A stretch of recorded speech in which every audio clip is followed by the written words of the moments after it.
Janssen and Dougray Scott, it's absolutely lovely to meet the pair of you this morning. You have so many fans back home in Ireland who are totally jealous. And I've seen some of Hemlock Grove and I was hiding behind my hands for parts of it, so it looks set to be great, so congratulations. Thank you. How many episodes did you see? I saw the first 2.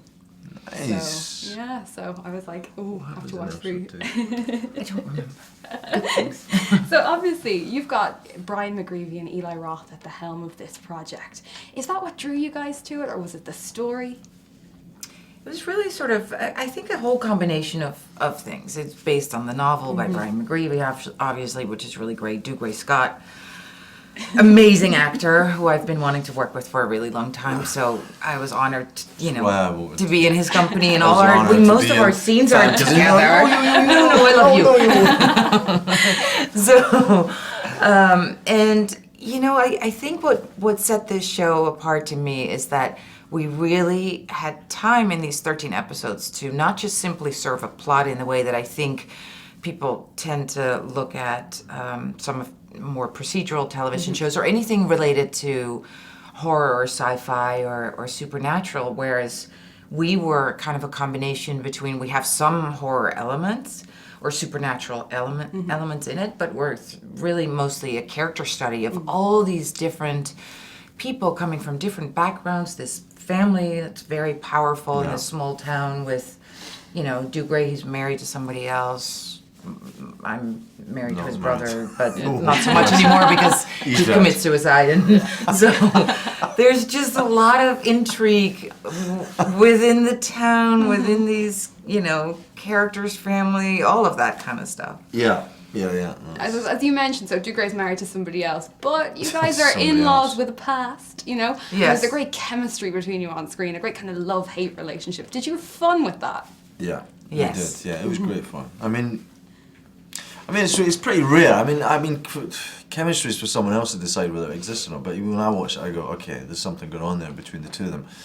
But you don't always have to get on with the actor that you're working with in order to make someone successful on screen. What are you trying to say? In this, let me finish the sentence first. I said, but in this instance, I had both. We got on very well, me and Famke. We were friends, and we have fun. But I love acting with Famke. I mean, Famke's a fantastic actress, and she's alive, and she's generous, and it's like, there's no difficulty in saying, well, let's try it. Do you not want to do it that way? Because some people, it's just more awkward. But Famke was a joy to work with. And Dougray. I feel exactly Actually, Famke, you've worked with some very, very strong Irish leading men. I know you worked with Pierce Brosnan and Liam Neeson. How did the Scotsman compare? I can't answer that question. I'm going to get in a lot of trouble. No matter what I say. I love Pierce Brosnan and Liam Neeson, so there you go. I mean, they're terrific actors. They're all my favorites. The Celts, the Scots and the Irish. I know, it's the Celts. We're all great. Yes. I mean, a little bit of, fire in the blood. Fuck yeah. Fire in the blood and fire in the head. Oh, yeah. So, of course, Dougray, Norman is totally conflicted. You can really see that in his character. He wants to do what's right for his daughter, but he's also still totally drawn to Olivia. Did you enjoy playing out that kind of conflict on screen, the light and shade? It's my life, really. That's who I am. That's what my life has been for the last, God knows how many years. He's a complicated guy. He is trying to do the right thing all the time, but he has this this magnetic draw towards Olivia. Has this kind of, I'd say, unhealthy relationship with his daughter, in the sense of his overbearing kind of parenthood comes out of him, and it's not particularly healthy. I don't think he's a psychiatrist, so his world is about dealing with people's minds and how these traumatic incidents affect him on a day-to-day level, and yet his own life is so dysfunctional and unhealthy, I think, in many respects. But I think all that he wants is for it to be, he wants to have a normal life with Olivia, which is kind of like impossible to ever achieve.